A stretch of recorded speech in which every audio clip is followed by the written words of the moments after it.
आज़ादार हुसैनी ये चलन जिंदा रहे, हाजा खाने सजाने की लगन जिंदा रहे।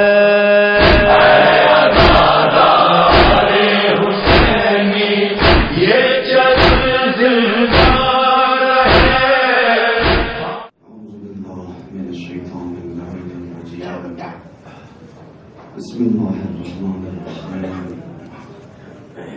الحمد لله رب العالمين بارئ الخلائق أجمعين ثم الصلاة والسلام والتحية والإكرام على رسوله وحبيبه خير الأنبياء بالقاسم المصطفى محمد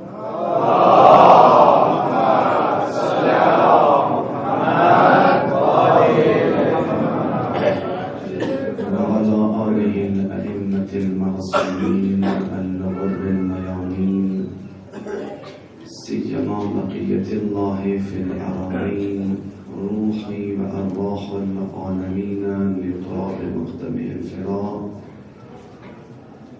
أما بعد، قال الله تبارك وتعالى في محكم كتابه المجيد وقوله الحق وهو أصدق الصادقين. بسم الله الرحمن الرحيم يا أيها الذين آمنوا اتقوا الله وكونوا مع الصادقين. صلوات بقلب محمد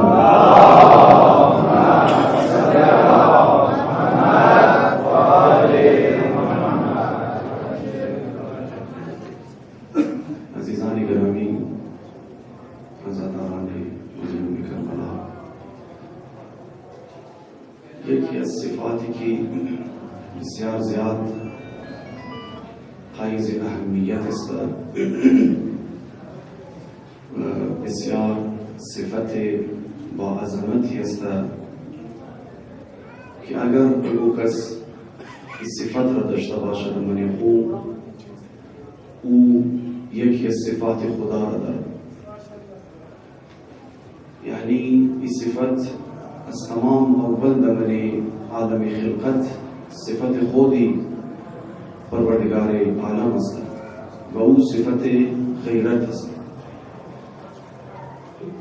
در یک از روایات می‌فرماید که ان الله غیور و یحب کل غیور و لغیرته حرم الفواحش ظاهرها و باطنها. خداوند متعال غیور است، غیرتمند است و هر غیرتمندی را هم خدا خودش دوست داشت و به خاطر غیرت خداوند متعال گناههای جنسی و گناهایی که فاحشات است اینا را حرام کرد، چی پنهانی باشه چی مخفی باشه. پیغمبر اکرم فرمود که در عالم غیرتمندتر از خدا شما پیدا نمی‌کنید. بالاترین غیرتمند موجود در عالم خود پروردگار عالم است. این صفت غیرت خدا است.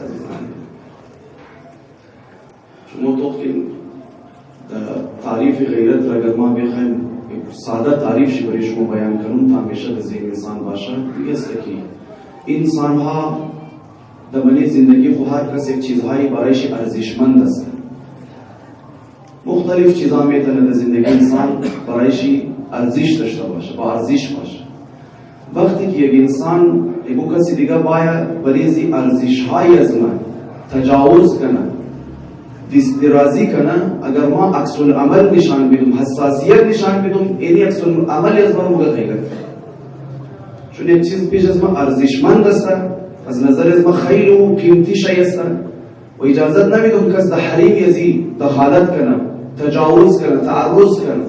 اگر تعرض کرد ما عکس العمل نشان بدیم، رنگ چهره از ما تغییر کرد، این موقع غیرت. چون غیرت خود چه از تغییر گرفته شد. تغییر یعنی چنج شده، عکس العمل نشان میده. پس وقتی عزیزان گرامی، غیرت از صفات خود خداوند متعال است. اولین غیرتمند دنیا پروردگار، یعنی برای خدا هم یک چیزهای ارزش داره. بعضی از چیزها حریم خداوند متعال است، بعضی از چیزها ناموس خداوند متعال است. خدا نسبت به ناموس و غیرت نشان میده، اظهار غیرت کنه. ناموس خدا چیه؟ ناموس خدا دین خدا است. ناموس خدا احکام و حدود خداوند متعال است. ناموس خدا انبیا و اولیاء الهی است. خدا اینا برایش خیلی ارزش داره. نسبت به زنا خدا غیرت نشان میده، حساس است. خدا نمیره کس دوانی از این مسائل تعرضی نشان میده. لذا اولین غیرت من در من عالم وجود خود پروردگار عالم است و خداوند متعال هر غیرتمند را خوش داره. خدا کنه غیرتمند رو مشرک باشه، مسلمان تو سر جایشی. یکی موقع خدا موقع این الله یحب کل غیور، خدا هر غیرتمند را خوش داره، نه فقط غیرتمندای مسلمان را، نه هر کس که غیرتمند باشه. خدا کنه غیرتمند یک آدم مشرکی باشه. من این روایتی است که یک مرتبه در یک جنگی که پیغمبر اکرم در مشرکین داشته، بعد از اینکه جنگ موشه و اونا شکست مخوره مشرکین، یک چندان از مشرکین که جنگ کرده بودن که مسلمین و مسلمان های متعدی در اینا در شهادت رسنده بودن. خلاصه حق از اینا بود که اینا تمامشون بگیره پانسی بیده، خلاصه اعدام کنه. اما چند نفرش اعدام مونه، یک نفر از اینا زنده میره. پیغمبر اکرم موقع دیگایش بورین پانسی بیدین، سزای موت حق از اونا هست، یک دلیل زنا زنده بیرین. این وقتی که دیگایش را پانسی داده موشه، این آخر شما پیش پیغمبر اکرم موقع چرا دیگر را اعدام کردی اما مرا اعدام نکردی، مرا پانسی ندادی، چرا؟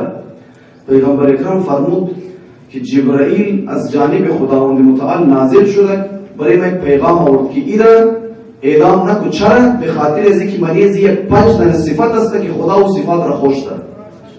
5 صفت که خدا اونا را خوش داره. اولین صفت تویی است که تو شجاع است، خدا شجاعت را دوست داره.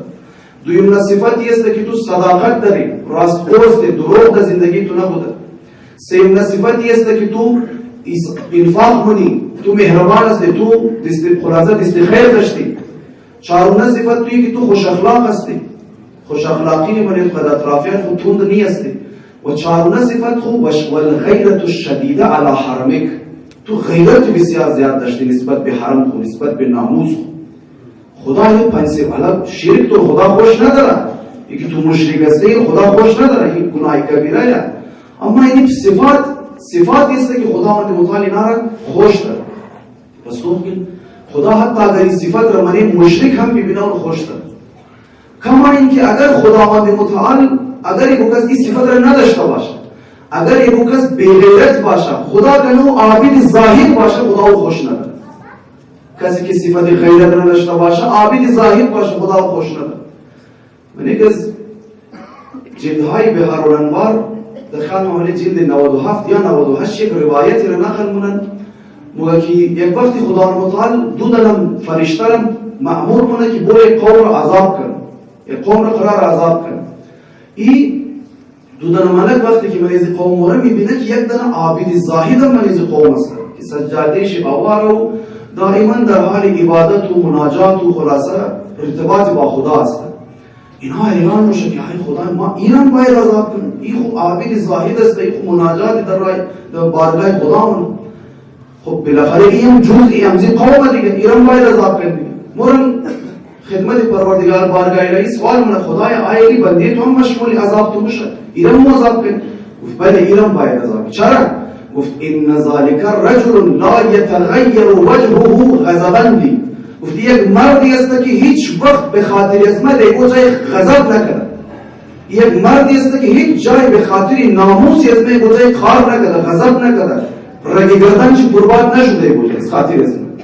در جامعه فساد را میبینه، در جامعه گناه را میبینه، در جامعه میبینه که در احکام الهی زیر پایش شده، اما ذره برابر چس واسه نمیشه.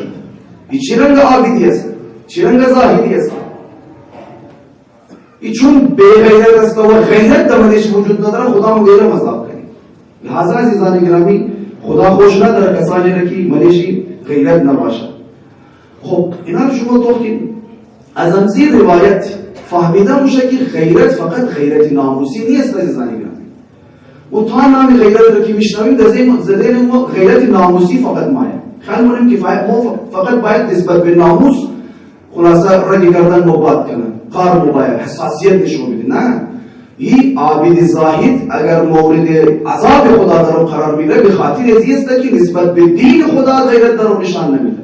پس معلوم میشه که از اقسام غیرت دینی است. عزیز من، غیرت را اگر بخوای تقسیم کنی سه دانه از مهمترین اقسام غیرت میتونی سه دانه از خلاصه مهمترین اقسام غیرت رو دوبارش بحث کنی. یکی از اقسام غیرت عزیزان گرامی خوب توجه داشته باشین، یک صلوات بگن بر محمد و علی.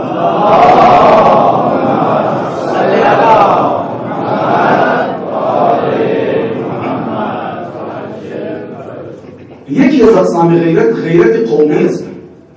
غیرت قومی این که انسان نسبت به ارزش‌های قومی خود، نسبت به ارزش‌ها و افتخارات وطن خود انسان حساسیت نشون میده. انسان را محفوظ بیره، نسبت به ازنا تجاوز کنه، تعرض کنه، از بین بره. البته غیرت قومی غیر از نسل پرستی است، غیر از نژاد پرستی است. ولی نسل پرستی انسان را در مقابل دیگر اقوام قرار میده. نسل پرستی تو در مقابل دیگر اقوام قرار میده. مگر تنها نسل پرستی یعنی که ما قسم به دبالستو فقط در فکر از خود باشم، دیگر نفی کنم، دیگر دغمش، دیگر نفی، دیگر زیر پای ما تمام به دبالستو هر جایشون ما باید باشم، دیگر هیچی. نه، نسل پرستی بسیار یک چیزی منفوری است در عالم. بعد از جنگ جهانی دوم ورلد وار 2 بریتیش حکومت آمدن در ممالک اسلامی نسل پرستی را هوا دادن. پان ایرانیزم، پان ترکیزم، خدا پان عربیزم، اینا این چیزا را هوا دادن تا که اینا خودون چند در جانب دیگه خود بیچسبا، خودون چند دیگه خود نفی کنن. او از بین ببره، او از بین ببره. نشنالیزم عربی، نشنالیزم عراقی، نشنالیزم ایرانی، نشنالیزم ترکی، اینها را مبتلا کردن در این چیزا. منیشان هوا دادن در این مردم این مسائل را تا که خودون چند میزه تیشه در ریشه دیگه زده بوده. کار از ما آسان باشه دیگه. نه جنگی نه فوجی رایی کنو، خودون چند درو یک دیگه خود درو نیست و نابود کنو. این خیلی یک چیزی منفور است. اما این غیرت قومی را که بنده درو عرض کنم، غیرت قومی یعنی که تو ارزش هایی که در جامعه تو است، افتخاراتی که در قوم تو وجود داره، ارزش هایی که در تاریخ قوم تو وجود داره، نیلو اینا از بین بر. نسبت به ازنا حساس باش، اینا را حفظ کنو، نسبت به ازنا غیرت نشان بدی. تو خیلی ما در قوم از ما در تاریخ از ما چی افتخاراتی ما داشتیم، نسبت به ازنا غیرت نیلو از بین بر. آیا واقعا چندن دختری که به خاطر حفظ حیا و عفت، به خاطر حفظ وقار و عظمت قوم خود جان خود فدا مونه این افتخار است؟ یا 4 دختر قد وضع زننده بد حجاب روی بوی نامه ما نشان میده خود خلاصه حرکات این افتخار؟ کدام از این افتخار؟ من نمیخوایم قضاوت کنم، دعوت فکر بدم در شما. تو خیلی کدام از این افتخارات ما حفظ کنیم اینا؟ کدام آیا این افتخار است که ما یک قومی باشیم که مطیع محض یک بت موجودی هستم که مثل وجود چی مثل روزی روشن میرسه، خداوند متعال را مطیعش باشم. یک قومی باشم که مطیع کسانی باشم که یک لکه سیاه در من زندگیش نیه. 14 نور مقدس که اون روزت کردم هر کس دربارهشان نوشتن جز از خودی و عظمت هیچی ننوشتن. کسانی که بشریت را در اون نجات میده، کسانی که انسانهایی که هیچ نامی از حسین نشیدن امروز اگر یک ذره تحقیق کنه عاشق حسین میشه، عاشق مقصد حسین میشه.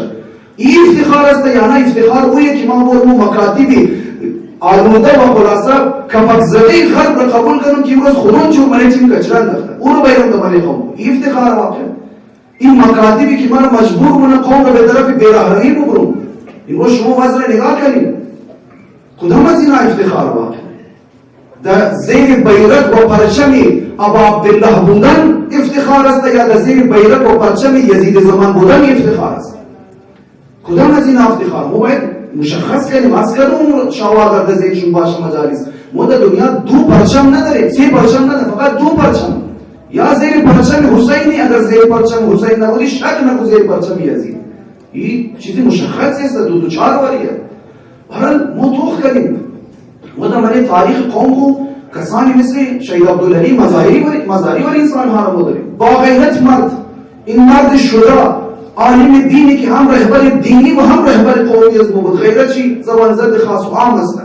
ما این زنا ولی آدم آمده توی تاریخ داریم این نای حفظ کنیم موبایل این نای افتخاراتی از مصر برای نسبت به زنا خیرت نشان دادن حساسیت نشان دادن یکی از اقسامی خیرت است که خیلی هم چیز خوبی است باید هر دو قسم داشته باشه این یک قسم دوم قسم خیرت ناموسیه امو قسمشی که در ذهن تمام مضمون مشهور است تمام مضمون که است بیشتر همین چیز در ذهن مضمون معین غیرت ناموسی عزیزانی گرامی انسان مسلمان باید نسبت به ناموس و غیرت داشته باشه حساسیت نشان میده باید و انسان مسلمان خوب توجه داشته باشه عزیزان گرامی نه فقط نسبت به ناموس خود این خود اصلا واضحه این خود چیزی جایبه‌ای نداره نه فقط نسبت به بلکه نسبت به ناموس دیگران هم یک انسان مسلمان باید غیرت نشان میده نسبت به ناموس دیگران هم باید یک انسان از خود غیرت نشان میده بریم یک بالتر بریم یک خورده بالتر بریم نه فقط نسبت به ناموس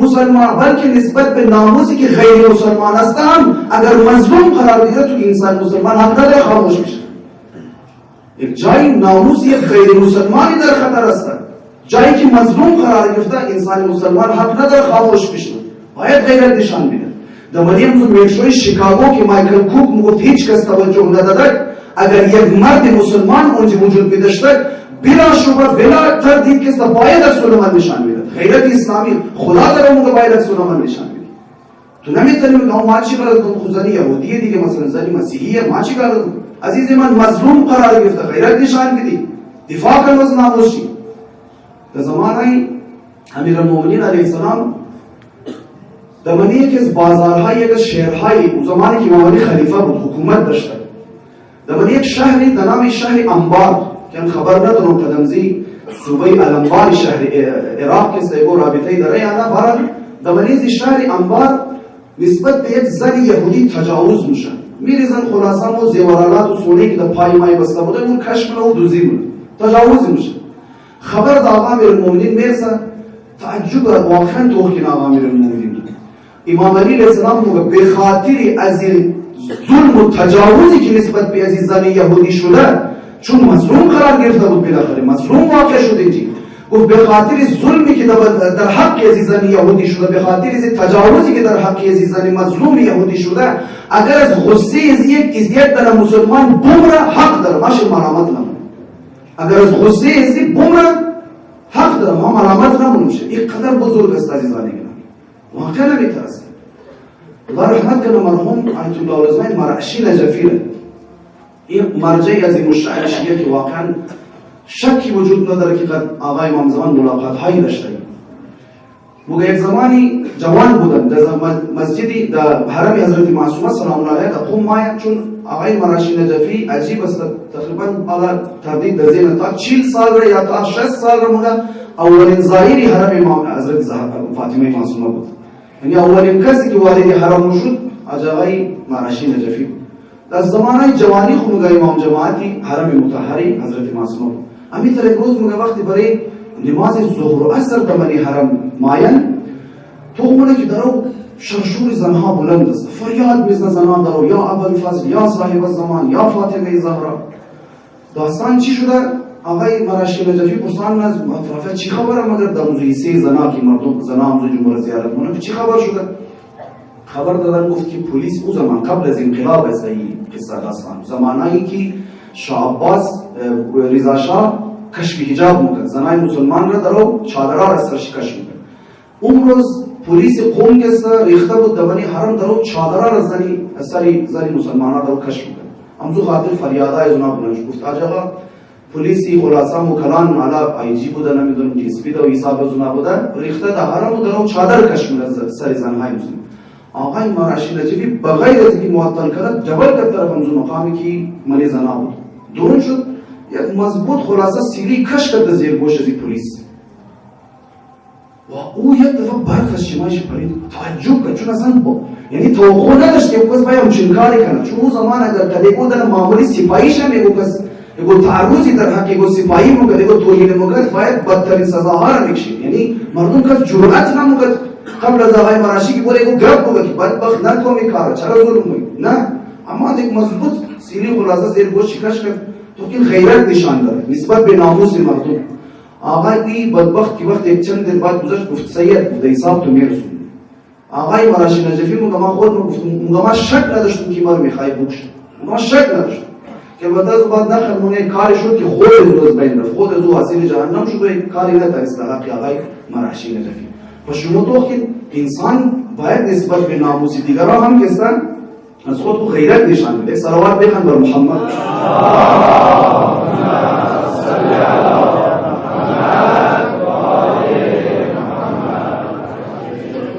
اما متاسفانه عزیزان گرامی قد افسوس در از ملوک در بعضی از جاهای صفتی بسیار با فضیلت و مؤثر کمرنگ شده رهی. این صفت متاسفانه در او کمرنگ میشه. واقعا بعضیا متوجه نیستن، غافل هستن. یک مردی که مثلا دیستی خواهر بیاد، دیستی مثلا فرض کو همسر خور بگیره در حالتی که زن چی در حالت یک بدحجاب و زننده از من خانه بدر شده آرایش کرده، دیست از اون بگیره در روڈ بوله مثل یک ساین بورد باشه تمام در اون طرف از اون نگاه مانه در رو. این واقعا این مرد غیرت داره؟ واقعا کجای غیرت؟ چرا آدمی کار رو باید کنه؟ دیست زن را بگیر در من روڈ بدر شو گسته. ما معمولا متاسفانه دقت کردین عزیزانی گرامی، ما وقتی که بیزی غیرت پیش ماید معمولا گسته موی جاگه زنای بد حجاب بگیریم. چرا حجاب نمونید؟ چرا در این حالت مثلا گروه بدر شدی؟ نه، خیلی از جاها باید بوری جاگه مرد چی را باید بوری بگیری. تو غیرت تو کجا رفته؟ تو غیرت تو کجا رفته که دزی وضع و دزی حالت در روز من خانه بدر میشه؟ تو غیرت تو کجا رفته؟ ما متاسفانه از غلطیایی که منی اینمی هست. همیشه خلاصه جاگه رو زنی بد حجاب بود. نه، بوری جاگه مرد چی را بگیر؟ او رو بگی تو غیرت تو کجا رفته؟ شما تو که در زمانه آقا امیرالمومنین علیه السلام خبر رسید که یعنی در بازارها و کوچه های کوفه او جاهایی که جمعیت زیاد رش است، مردم زیاد تردد مونه، زن و مردای کوفیا که سر وقتی که تردد مونه شانه های زن و مرد نامحرم در دیگهش چشم و رفت آمد میشه. زن و مرد نامحرم که در حالی که تردد مونه شانه ها دیگه مخرب اینا تردد مونه. خبر در آقا امیرالمومنین علیه السلام رسید. شما تو که امام علی چی نگه برخوردن؟ امام علی ماید اپنے بازار اسلامش بلند فریاد بزن. این مردم کوفه شنیدم که شما در بازارها و خلاصه کوچه هایی که پر جمعیت و ازدحام است حرکت کنید و شانه های زن های شما در شانه های مردهای نامحرم مخرب تردد کنید. تو امام علی در اون چیه در اون مگه؟ نه مگه زن های کوفه، نه مگه مرد های کوفه. شما حیا نمونید؟ شما شرم ندارید؟ لعن الله من لا یغار. خدا لعنت کنه مردی که غیرت نداره. این جمله های آقا امیرالمومنین است. غیرت از تو کجا رفته که زن در او دزی حالتی بی پروایی در او در جامعه بدل میشه؟ تو غیرت تو کجا رفته؟ امام علی دیست رو در او برای ما معمولا لاود اسپیکر در خلاصه دیست رو در رولات خواهر حجاب، خواهر حجاب، خواهر حیا، مادر حیا. نه، بعضی جایا باید لاود اسپیکر در دیست گفته بگیم ای مرد غیرت، ای بیرار غیرت، ای پدر غیرت، ای شوهر غیرت. اینها رو باید بگیم.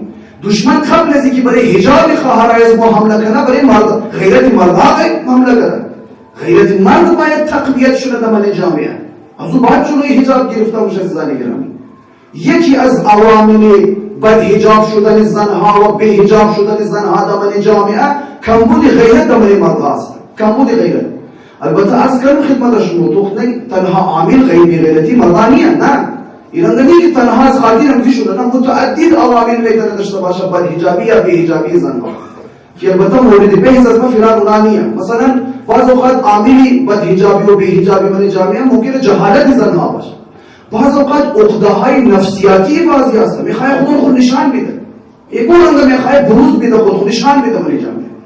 بعض اوقات یکی از کلانترین عوامل بی حیا و بد حجاب شدن زنها در من جامعه دخترو تربیت غلطی پدر و مادر است، تربیت منفی پدر و مادر است و یا حتی بعض اوقات مسائل سیاسی است. از این خاطر باور کن بعض یا دزدید برای اینکه زیربازی کنه دین و اعتقاداتی دین و بین اسلام میکارد، برای اینکه جامعه متدینین لجبازی کنه و زیربازی کنه باید حجابی مونه. اینی مسائل است. اما بهرحال یکی از عوامل بسیار مهم چی کمبود غیرت در مردها است. کمبود غیرت است عزیزان.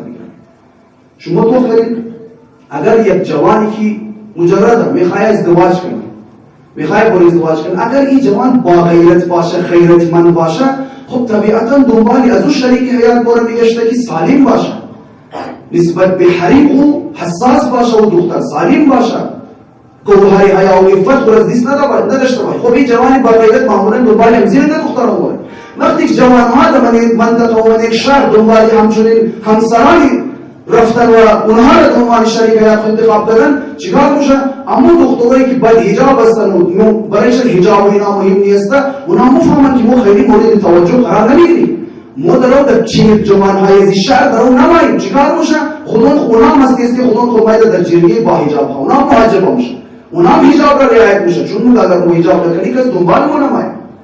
اما اگر در یک جامعه جوانها از خود غیرت نشان ندن، کمبود غیرت باشه در یک جامعه و بودن فقط دنبال خط و خال ظاهری خلاصه شریک حیات بگشته، صورت خلاصه شکل ظاهری را برایشان مهم باشه، حجاب برایشان مهم نباشه و دنبال این وقتی که اینجی دنبال زن رفت، اون زنهایی که محجبه و با حجاب است در خانم و مگر ما چی گناهی کردیم؟ مگر ما تیپ قیافه نداریم؟ برای ازی که مو هم در زیر نظر زنبایی چیکار میشه؟ اونها هم حجاب را کنار میره، اونها هم حجاب را کنار میره. ما کی کاری داریم؟ اونها هم در حالت بد حجابی من جامعه بدل میشه تا که جوانها اونها هم خلاصه برای شریکیت انتخاب کنن. شما دوختین چقدر در یک جامعه رفتار یک مرد با غیرت یا بی غیرت بودن یک مرد دوله بد حجاب یا بی حجاب شدن زن هم مؤثر است. چقدر اثر داره. روز قیامت جاغی از این مرد را میگه چرا تو باعث شدی زنهای جامعه تو بی حجاب یا بد حجاب یا بی حیا شد؟ رای زنا رو میگه روز قیامت. باید انسان نسبت به این مسائل عزیزان گرامی توجه داشته باشه. یک صلوات بخوان بر محمد.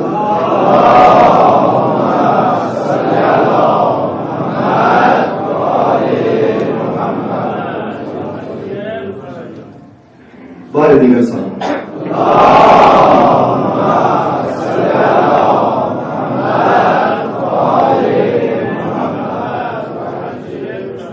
خوب توجه داشته باشین عزیزان گرامی. اهل بیت عصمت و طهارت نسبت به مسائل شخصی بسیار عفو درگذشت داشتن. تمام پرسنل مسائل، پرسنل میتر ائمه اطهار علیهم السلام اهل عفو درگذشت بودن، مدارا میکردن، گذشت داشتن. طرف مقابل به ما چیم در چیم که امام حسن اسلام وجود فحش میداد. امام حسن چیم در چیم شامرد شامی ما خبر داره چیم در چیم اسلام شد فحش داد دوزد امام حسن الاسلام. یک کسی آمد روی بوری امام باقر الاسلام واقعا العیاذ بالنستجیل و حتی گفتن چی برای از من سخت است. آمد روی بوری امام باقر الاسلام گفت انت بقر. بقر خبر دارین در عربی چیز رو میگه گور میگه نستجیل بالله. روی بوری امام میمادن دو میزدن. اما روی بوری امام حسن علیه السلام به جای از اینکه ایگو سلمان نشون بده مگه ظاهرا غریب است در منشان مسافر است. اگر خانه نداری بیا مشمول خانه بگی، چون خانه امام حسن علیه السلام اونجا بود که یک اتاق مخصوص داشت از برو اونایی که غریب بودن و خانه نداشتن و خلاصه بی سرپرست و اینا بودن میمادن در ولی خانه زندگی میکردن چند مدتی. تمام وسایل امام اشته بود که هر کس باید استفاده کنه. این مرد را کس اگر گفت غذا نداری ما تو غذا بدی، جای نداری جای بدی تو. دو سه روز آمد در خانه امام حسن مجتبی 6 زیرو شد بنده خدا زیرو شد. گفت چند روز پیش منفورترین آدما در روی زمین در نزد اسم علی و حسن بود، امروز محبوب ترین انسان ها روی در روی زمین برای اسم علی و حسن است. من عوض شد بنده خدا و این برخورد امام حسن مجتبی علیه السلام گذشت داشتن در مسائل شخصی. در مسائل خانوادگی در فامیلی خوب خیلی اهل مدارا بودن اهل بیت مسلم. یک قدر گذشت داشتن، یک قدر دوباره رسول خدا شنیده باشین از بس رسول خدا نرم بوده که حتی بعضی از همسرایشان به خاطر از اینکه نرم بود رسول خدا جسارت بودن، تندی بودن نسبت به پیغمبر. اما پیغمبر لبخند میزدن در بابش، لبخند میزدن. اهل مدارا بودن عزیزان گرامی اهل بیت علیهم السلام. توصیه و سفارش دین مبین اسلام هم نیست. ما خواهش می‌کنم در این مسائل دقت داشته باشیم. متاسفانه در معاشره از ما امروز در زندگی های مشترک امروز نیز ما شما دوخ کردیم تا یک نقطه منفی از طرف مقابل یک شریکیات خود از طرف یک نقطه منفی در منش میبینن گاه بس طلاق دخول ماید گاه بی طلاق ماید تحمل بسیار کم شده. متاسفانه بنده از نزدیک در جریان است. چقدر شکایت ها ماید، چقدر میسیج ها ماید روزانه، چقدر درد دل ها ماید. سطح تحمل بسیار تعارف در من جامعه از ما. متاسفانه یک بنده خدایی زن زده بود که آجاها همسر از ما وسواسیه، زن ما وسواسیه. وسواس خبر دارین همون که دیز خورده دفع بشر، کالای خورده دفع بشر قانی نمشن. وسواسی گفت میتونم شه طلاق بدم، خاطر وسواسی بودن. بنده خدا اصلا شریک حیات بودن به خاطر همزی است که تو دمزی جهاد کنار شی باشی. همسر نمونه کسی است که در جاهایی که همسر و شریک حیات انسان مشکل داشته باشه اونجا تو کنار شی باشی. اونجا تو تنها نه، یک مشکل پیدا کنه، بیماری پیدا کنه، باید کنار شیسته باشی. اما جایی که بنده خدا یک مشکلی تو چار شده، گرفتاری برش پیدا شده، تو میخوای نکنیشه بری کنار طلاق بدیشه. خیلی واقعا سطح تحمل. یکی دیگه زنگ زده بود که همسر از ما خیلی آدم ساده لوح هست، ساده زود باور، خیلی آدم ساده ایه، ما میخوایم طلاق بدیم. بنده خدایی چی چیزی است که تو از خاطر ازی میخوای طلاق بدی مثلا؟ آخر همی شد خیلی خدا متاسفانه که سطح تحمل تا رفته، خیلی سطح تحمل تا رفته، مدارا نیست متاسفانه. در صورتی که اگر انسان مدارا کنه در زندگی و زندگی مشترک و خانوادگی در خیلی از جهان میتونه برسه، از لحاظ اخلاقی میتونه رشد کنه. خدا رحمت کنه آیت الله سیدعلی قاضی طباطبایی، این عارف کم نظیر مذهب شیعه، یکی از شاگردانش در نام سید هاشم حداد بودن. خیلی یک شاگرد با عظمت آقای سید قاضی بودن. مگه این آقای سید هاشم حداد قد خانواده خیلی مشکل پیدا مونه، یک مشکل فامیلی والا خانواده کی مشکل پیدا مونه. خلاصه مشکل شم که است قد همسر شنی قد خصوص مادرش است قد از اون مشکل پیدا، خصوص مادرش خوش نداره بنده خدا.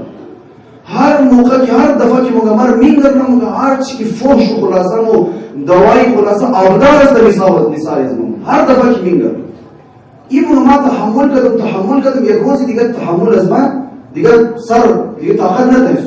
اما دم خدمتی آقای سیدعلی قاضی طباطبایی استاد ما جوای چون مشکلی ما دارم قد خلاصه گفت تو قد همسر خود مشکل داره قد زن خود گفت نه قد تو ندارم قد خصوص مادر خود. خب البته بالاخره اینا این دو نفر لازم و ملزوم یک دیگه خود اینا نمیشه از یک دیگه جدا کنیم برای یک جای است. این گفت ما قد خصوص مادر خود مشکل دارم. آقای سیدعلی قاضی طباطبایی شما تو که نمیشه یک نکته مورد بگید بود یک بنده خدای دیگه آمد خدمت علامه طباطبایی رحمت الله علیه گفت آقا ایگو ذکر مور بگی ایگو دستورالعمل سیر و سلوکی مور بگی که ما هم سیر و سلوک الله کنیم و مثل شما عارف بالله اختیار شد. ایگو دستورالعمل مور بگی. علامه طباطبایی تو که برای کسایی است که متاسفانه بعضی از زن میزنه که قد ذکر خدا برسی ایگو دستورالعمل بدیم مور ایگو دستورالعمل عجیب غریب بدی تو هم عارف بالله شدی. نه علامه طباطبایی فرمودن که تو متأهل هستی یعنی ازدواج کردی همسر داری؟ گفت بله. گفت ریاضت یست تو این است که در خانه خوش اخلاق باشی. ریاضت یست تو این که در خانه خود زن بچه خوش اخلاق باشی. مگر نمیخواستی ریاضت، مگر ذکر نمیخواستی، مگر سیر و سلوک دستور سیر و سلوکی مگر نمیخواستی. اینی سیر و سلوک در خانه خوش اخلاق باش. بعضی یار اگر کوئی مثلا یک ذکر عجیب و غریب بدی مثلا دستورالعمل عجیب و غریب که نه معنی قرآن هم نه معنی احادیث هم ها نه میگه دستورالعمل بود که از خاطر آقای بیجا شد. نه عزیز من اینی کارو برو کنی، چرا دنبال از چیزا میگشتی؟ آقای سیدعلی قاضی طباطبایی هم سید هاشم حداد را میگه گفت وظیفه از تو نیست که بوم در من خانه تحمل کنی. وظیفه از تو فی الحال علمیه و علمی تو رشد دادنی است. علمی اگر میخواید یک جای برسی علمی مسئله تو رشد میده که با تحمل که فحش‌های عجیب و غریب خصوص مادر. این گفت برای استاد چی امر کرد رفت. مو یک روز یمیتر گرم بود تابستان بود. اما وقتی که من خانه درون شدم خصوص مادر من اتفاقا لب حوض شیشتم تا مرا دید مثل همیشه شروع کرد مگه خلاصه هر چی که دادانش رسید مرا گفت مگه من یک وقتی مگه تحمل ما دوباره میخواست سر بر یک مرتبه من یادی گفت استاد خوب افتیدم که استاد گفت باید تحمل کنی اونمو چه قد خود گفتم اگر من که برم قد ازی درگیر میشم قد ازی گفتم من تو میمه شروع میشم هیچ چی نگفت از من خانه برو داشت گفت از خانه برو بدرشون دیگه قد ازی درگیر مگه تا پای خور از من دروازه خانه برویشتم که دیدم دوده نشد. این عجیب واقعا دوده نشد. یک دانه سید هاشم حداد نورانی در اول برایه، یک دانه سید هاشم حدادی که نسبتا تاریک و ظلمانی اول برایه. اولین مکاشفه در زندگی شیرینی بود. عرفای بالله که البته زحمت های زود پیش نه که خاطر از خاطری تحمل یزی نه این تحمل یزی تا اوج رسید. از اون پیش کارهایی کرده بود در جای خود رسنده بود که بریز نه مکاشفه های حاصل میشه. گفت اولین مکاشفه از من اینه بود که ما دوهای خلاصه خصوص مادر تحمل کردم دیدم که دوده نشد و اون فروش‌هایی که در خصوص مادر میده به طرف از سید هاشم نورانی نمای به طرف از اون که تاریخ است از اون در مخه ما دیگه چیزی حس نمون. اونمون لحظه بود که واپس رفتم درون خانه، دیستی خود مادر رو گرفتم، خلاصه بوسید و زیارت کردم، گفتم که ما شما راضیم، هر رنگی که دل شما میخواد بگیم، که هر کار که دل شما میخواد. این خود مادرش حیران شد که بابا بنده خدا خلوخ اینقدر ما تو دو زدم، اینقدر بد گفتم، تو چرا یگو کار نمیشید، تو چرا بازم هم دیگه ما دیست بمد. آقای سید هاشم مادر او که نمیفهمید که من چی در کجا رسیدم از خاطر او خود نمیفهمید، ما میفهمیم. گفتم هر رنگی که دل شما میخواد ما شما راضیم. و البته اتفاقا از اون بعد مگر بسیار در کم مدت خصوص مادر قد از من رفتارش بسیار خوب شد، اینقدر مهر محبتش قد از من زیاد شد، احترامش زیاد شد. هر دوخی اگر انسان این تحملات انسان داشته باشه رشد میده، مینا انسان لذانی گرامی رشد میده، از جهت اخلاقی رشد میده. شما دوخین از قرآن یاد بگیریم عزیزان گرامی، سوره 19 آیه 19 سوره نساء مشابه تلاوت کنیم. ما چرنگ عمل منی قرآن در روشن خداوند متعال کسایی که زندگی مشترک در و همسر دارند فعاشروهن بالمعروف، قد همسرای خوب رفتار داشته باشین، خوش اخلاق باشین نسبت به زن و بچه. فإن تکرهوا شیئا، اگر از یگو چیز از اونم بد شما، خب طبیعیه انسان بعض اوقات از یگو صفت بد شما، از یگو کار انسان بد شما، یگو چیزا خلاصه پیش شما آدم بعدم بد شما. خداوند اگر از زن و یگو چیزی بدی دیگو صفتی بدی یگو گبی بدی یگو رفتار بد دیدی، اگر از چی بد تو آمده نموده قرآن که فوراً دور طلاق بشه، نه خداوند متعال میگه فعسى ان تکرهوا شیئا و یجعل الله فیه خیرا کثیرا. امدی چیزی که تو بد تو مایا خدا خیر کثیر است تو در منزی قرار داد، خیر کثیر تو خدا در منزی قرار داد. آیه سید هاشم حداد گفت ما در نتیجه قرآن رسیدم، ما در نتیجه قرآن امزو چیزی که بد میمد خیر کثیر از ما خدا منزی قرار داد. ما خیال میکنم که بد است، تحمل کردم به جاهای رسید. عزیز من تحمل کو هم سر خوره، البته فقط برای مرد نمونم در زن و مرد نمیترست تحمل کنه یک دیگه خود انسان، تحمل کو مرد تحمل کو زن خود ممکن است همزی زن بچه های خدا تو نصیب تو کنه، ممکنه بچه های بابرکت خدا نصیب تو کنه، ممکنه مثل سید هاشم حداد از جهات اخلاقی رشد کنی، ممکنه اصلا چند مدت بعد منش محبت ایجاد شونه. این مسائل است انسانی، لہذا انسان باید توجه داشته باشه. خب این شد زندگی شخصی ائمه علیهم السلام. در کجا میخواستم برسم؟ این نقطه میخواستم از کردم که اما اهل بیت عصمت و طهارت در مسائل دین در برابر دین خدا یک ذره کوتاه نمی‌ماند، یک ذره گذشت نداشتن، در برابر دین خدا اینا یک ذره گذشت نداشتن. حضرت زهرا سلام الله علیها وقتی که برای زنهای مهاجرین و انصار خطبه در می‌خواندن، زنهای مهاجرین و انصار گفت خبری شما چرا علی ابن ابی طالب را کنارش دید؟ چرا؟ به خاطر و تنمره فی ذات الله، چون که امام علی نسبت به دین خدا مثل یک شیر ولی است، کوتاه نماید در حق دین تای بکس بخواه پای بر دین خدا بره، این هم سلامت نشان میده، غیرت نشان میده از خود. اینزی خاطر شما علی ابن ابی طالب را تحمل ندارید کنارش دید علی ابن ابی طالب واقعا نمیترسته. یکی از تهمت هایی که برای آقا علی ابن ابی طالب میزد امی بود که اون گفت امام علی خشین است. این تهمت هایی که میزد امی بود که اون سخت بختی خشین، علی خشین بود واقعا. علی که تا عشق در چشم یتیم میدید پایش لرزه بکد در زمین مفتاد. علی که تا عشق در چشم یک فقیر یک مظلوم میدید ضعف مکد علی علیه السلام. اونگاه امام علی لسان در دو جای ضعف داشته، علی مرتضی در دو جای، یک در برابر ذات خداوند متعال که وقتی بر سر به سجده میشد و مناجات به خدا میکرد بعض اوقات غش میکرد در نخلستان ها، و یک در مقابل عشق یتیم علی طاقت نداشته، پایش میلرزید و در زمین مفتاد. علی تحمل دیدن عشق یتیم را نداشت، عشق فقیر و عشق مظلوم را علی تحمل نمیدانست. این البته انسان کامل است، به ظاهر ما میگی ضعف است، نه، این نقطه اوج علی ابن ابی طالب است. امام علی نسبت به حقوق مردم خیلی حساس بود، اصلا حقوق مردم را حقوق خدا میدانست علی علیه السلام.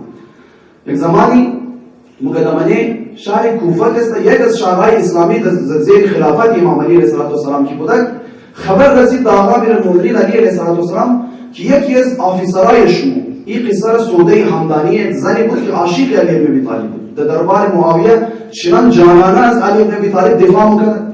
امی زن اومده روز خبر داد پیش آقا ابن ابی طالب علیه السلام که یعنی در یک از شهرهای شما یک دانه سمزی حکام شما آفیسر شما ظلم کنه، حق مردم در اون مخره، رشوت مخره داره، رشوت مخره، پیسه مردم را در اون مخره.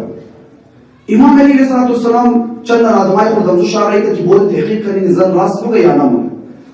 تحقیق برای اینا مورد تحقیق منه میدونه که راست میگه تحقیق منه که زن راست میگه چنان بلند امام علی گریه منه چنان بلند خدای تو شاهد باش که علی نمیدانست علی خبر نبوده خدای تو شاهد باش اونم چه موقع در حکم را لکایی منه دست عزیزان میدن برو گورنر یا زود شهر و او خلاصه صوبه که هرچی هسته اور بیدی که آفیسر را زود از برای پست پاس کنو و زود باید محاکمه شونه زود برو محاکمه شونه نسبت به حقوق مردم علی قد کس خلاصه پارتی بازی نداره کوتاه نماید نسبت به چیزی ما متاسفانه روز زمانی جوابی ممالک اسلامی شما توخ کردن زمانی مناطق اسلامی شما توخ کردین بعضی از مسئولین و بعضی از وزرا و بعضی از کسانی که رهبر میگیره و خودخوینا ما معمولا 4 تا دوز را در بگیری خوب شیر چت کنی خوب آبروی شیر مبرید دمانی یک دوزی رفته مثلا جیبی زده یک خاص دیوار خانه مردم بار شده اون خو میگی رسوای دو جهان مونیم شده اما اینها آبروی اسلام را نمورده یک دوز یک دل جیب را زده یا آبروی اسلام را نه آبروی اسلام را کسی مبره که در رأس مملکت اسلامی ششته وی که دنبال یک وزیر است وی که دنبال رهبر است وی که خود لیدر میگیره لیدر یک امت اسلامی میگیره اون اگر پشت میز بشنود خلاصه خورد و برد کنه و رشوت بخوره از مردم مال مردم را بخوره حقوق مردم را بخوره این آبروی اسلام را مبره قد از این باید برخورد شونه این را باید رایش بگیریم مسئله شخصی نیه تمام بگم ایلا کنم شد مسئله مشکل نیه نه مسئله شخصی نیه خبر رسید به آقا امیرالمومنین گفت ابن حرمه در آوگستا یک مسئول بازار بود ابن حرمه در احواز استان احواز و زمان صوبه احواز در زمان امام علی صندوق ایران بود گفت ابن حرمه که مسئول بازاری احواز بوده و مسائل اقتصادی پیسا پیش ازی جمع شده من بازار این خیانتی کرد پیسا رو منش خورد و برد کرد خبر که در آقا امیرالمومنین علی علیه السلام رسید فوراً خط نکایی کرد برای گورنر احواز ابن حرمه را فوراً برد دستگیر کنه فوراً برد گرفتار کرد در جیل بندازه در جیل کی انداختی صبحش که وقتی در نماز جمعه مردم جمع شده مردم وقتی که جمع بود ابن حرمه را از من جیل بدل کن 35 دانه تازیانه روی مردم میزنه آبروی شیر ببر چرا؟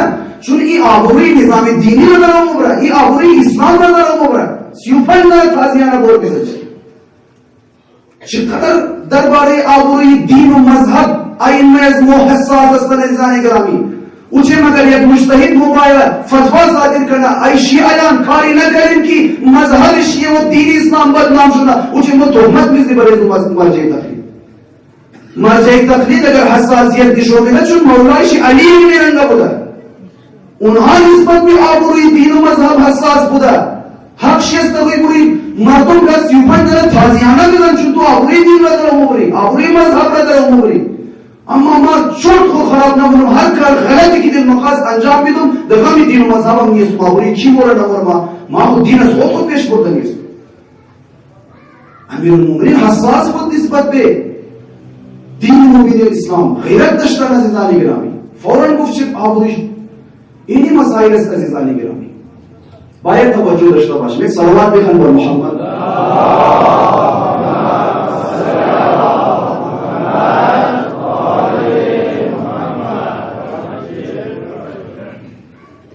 سید الشهدا علیه السلام شما توخ که زمان گرامی تمامی نهضت ابو عبدالله حسین علیه السلام اگر دمانی یک جمله بهتری خلاصیش کنی اوی است که علت قیام سید الشهدا غیرت امام حسین بود غیرت ابو عبدالله حسین علیه السلام فقط یک جمله داخل شما خدمت شما عرض کنم عزیزان گرامی که بسیار مهم است جوانای از زیاد شرکت داره پیغام میرسه هر جای یکی از عوامل بی‌غیرت شدن جامعه و یک جوان خدمت شما عرض کنم زحمت شما تام بسیار مختصر یکی از عوامل بی‌غیرت شدن عزیزان گرامی موسیقی گوش کردن میوزیک گوش کردن امام صادق علیه السلام حدیث داره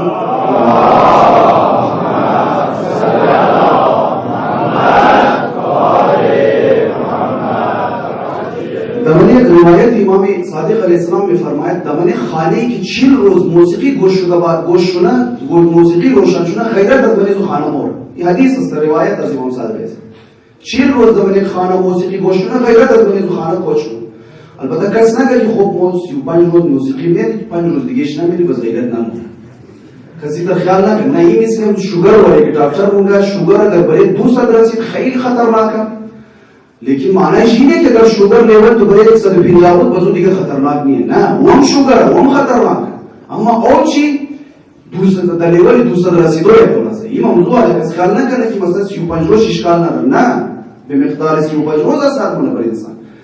البته موسیقی را مست کردم که بعض اوقات موسیقی که است و میوزیک حرام است، تحریک کننده انسان را در تحریک در میاره. بعض اوقات هم اشعاری که من موسیقی گفتم شد او تحریک کننده، او حرام است. در صدر اسلام عرب جاهلی وقتی که شعر گفتن اکثر شعرهایشون نمیرن، شعرهای گفتن که تحریک آمیز بود، شهوت آمیز بود. همزو خاطر خداوند تعالی قرآن را دیگه در سبک داو در روش قرآن نازل کرد که مردم از شعرهای حرام و فاسد و آلوده دورشون به طرف قرآن رجوع کنند. لذا بعض اوقات میوزیک حرام است. هر میوزیک هم حرام نیست، ممکنه بعضی از میوزیک ها جواز داشته باشه. میوزیکی که مثلا مست کننده باشه، تحریک کننده باشه، انسان را خلاصه از خود بیخود کنه. بعض اوقات میوزیک، بعض اوقات هم اشعار میرن، اشعار زدنده است که اونها باعث خلاصه تحریک میشن حرام. و این بسیار زیاد کسته. من این روایت متعدد مداره که موسیقی گوش کردن مقدمه زنا است. موسیقی گوش کردن مقدمه بسیار از گناه ها است. عزیزان گرامی، زیاد باید که انسان طرفی توجه داشته باشه. خلاصه غیرت یک صفاتی بسیار زیاد مهم است.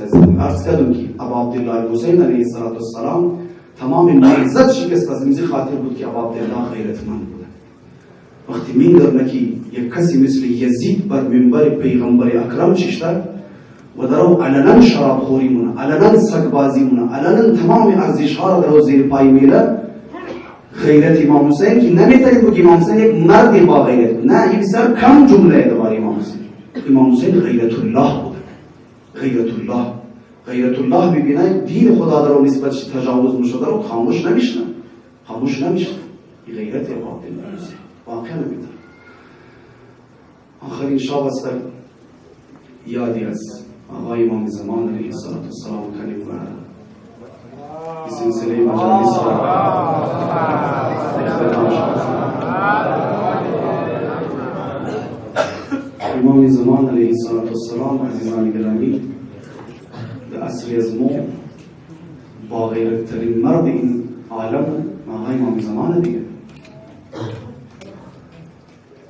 این غیرت امام زمان است که وقتی که میبینه یک جوان شیعه گناه مونه، منی روایت است که ما خون گریه مونه.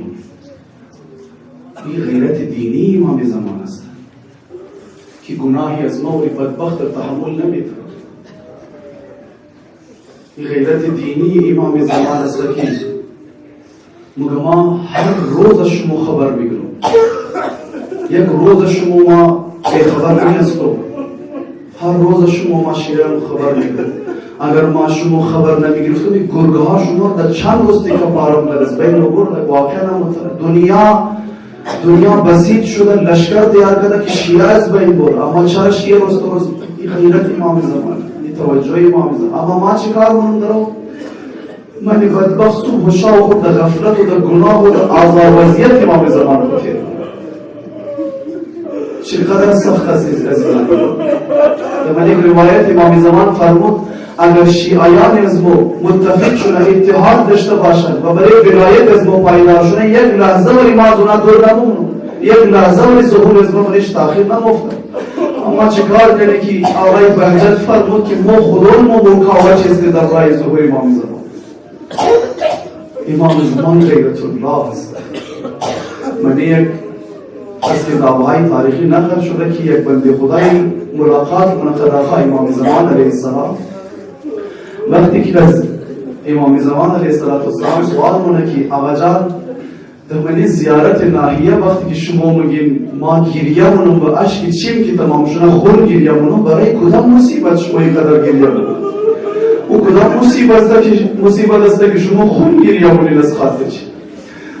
این بنده خدا سوال مونه که آیا به خاطر مصیبت عموی شما عباس است یا خون گریه کنم؟ امام زمان فرمود که نه، اگر عموی ما عباس هم بود او هم خون گریه بکرد. به خاطر مصیبت علی اکبر است، آیا به خاطر ازوی فرمود که اگر علی هم بود خون گریه بکرد. خب بس فرمود که حتما به خاطر مظلومیت جد مظلوم شما امام حسین است. فرمود که نه، اگر حسین مظلوم هم بود خون گریه بکرد.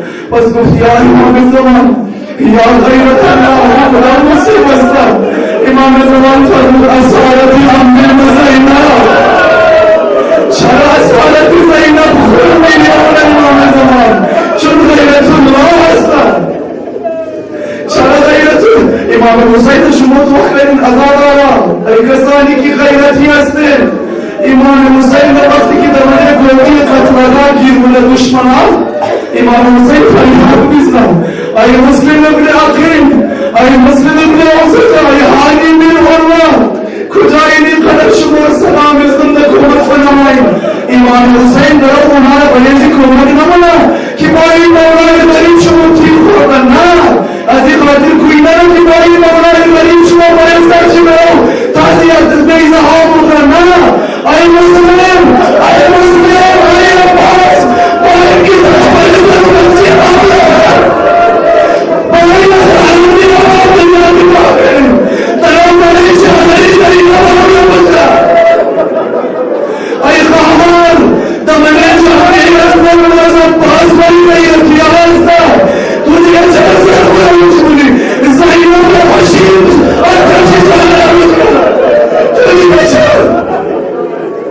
اشرکم اللہ تعالی محبوبکم یا صاحب حضرم شما نبودیم بعد از عاشورا ام شما کنده خون دنیا بریم اما ہمارے از دل سیدی سجاد ہمارے از دل امام زین العابدین کہ الشام قریب ارتاب شام بیستی جابو وسیلی زینب کبرال دیدر کہ سامد سائنی امام زمان سجاد علیہ السلام سوال کرتی ہے امام خدا مصیبت بری شما سلام زیاد گزار گزارش کہ امام سجاد علیہ السلام سے مرتبہ فرمود الشام الشام الشام یا امام سجاد مگر شام چین دماغ افتاده بودن مگر شام چی کار شده بودن فقط شما خدا کربلا شهید کرد اما شام چی بودن ای هزاران غیرتی امام سجاد است مشاهدت ورسیما است اما اصالتی خالقانی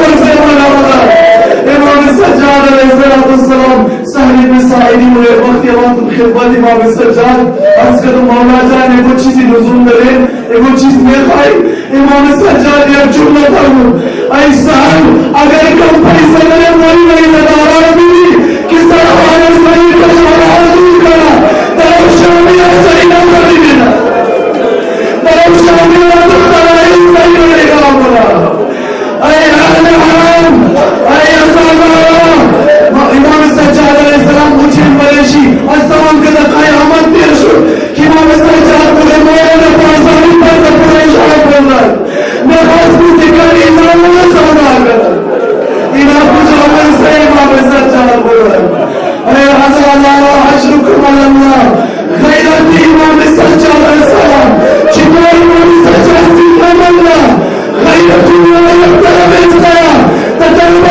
عزیز زینب کبرا یک طرف خاندان رسول یک طرف اما انہوں شکر مائی دکھانا مائی کیسے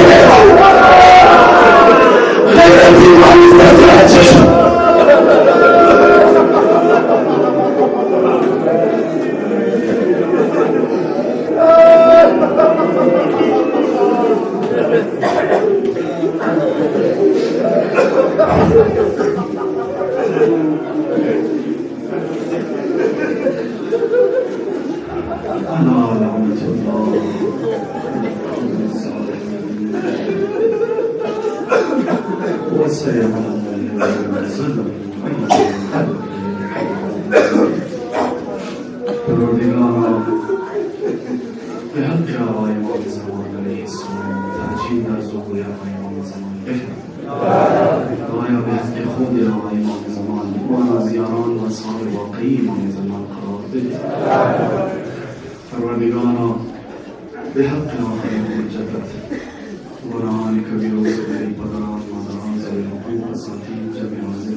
حاجات شرعی همه مؤمنات جمع حاضر ملتمسین دعا که برای مختلف حاجات التماس دعا خدایا حاجت همه را بحساب خداوندی خیر بفرما پروردگارا مشکلات مسائل گرفتاری های همه مؤمنات ملتمسین دعا بلغ از جمع حاضر بنده حقیقت حسن وجبر طرف بفرد پروردگارا به حق آقای امام زمان علیه السلام جوانهای ما را به راه خودت هدایت بفرد خداوندا به حق آقای امام زمان علیه السلام حجاب و عفاف خواهران ما را محفوظ بدار پروردگارا به حق آقای امام زمان علیه السلام توفیق دینی بچه ها به همه پدران مادران عنایت بفرد پروردگارا به حق آقای امام زمان علیه السلام مسافرین همه مؤمنین مؤمنات بالاخص بارهای عبدالله علیه حسین علیه السلام سفرشان بی خطر بگرد مشکلات و مسائلی که بر سر راه در خدای مشکلاتشان را برطرف بگردان دشمنانشان را خدای نیست و نابود بگردان پروردگارا به حق آقای امام زمان علیه السلام رزق و روزی واسع و حلال نصیب همه مؤمنین و مؤمنات جمع حاضر بنده حقیر عنایت بفرمای پروردگارا به حق آقای امام زمان معرفت خودت و اولیایت را در دل ما زیاد بگردان پروردگارا به حق آقای امام زمان علیه السلام به حق غیرت الله کسانی که بر علیه دین و مذهب کار میکنند کسانی که باعث فساد در جامعه میشن اگر قابل هدایت نیست خدای رسوا و ریشه‌کن بگردان پروردگارا کسانی که برای ترویج دین و اسلام برای اصلاح جامعه کار میکنند خدای من توفیقاتشان اضافه بفرما خیر دنیا و آخرت را بر آنها نازل بفرما پروردگارا کسانی که برای برگزاری و برپایی از این مجالس از زحمت میشن پیسه خرج کنند وقت میدن آبرو خرج کنند پروردگارا به حق آقای امام زمان علیه السلام برای توفیقاتشان اضافه بفرما خیر دنیا و آخرت بر اینها نازل بفرما مریض ها زیاد التماس دعا بکنند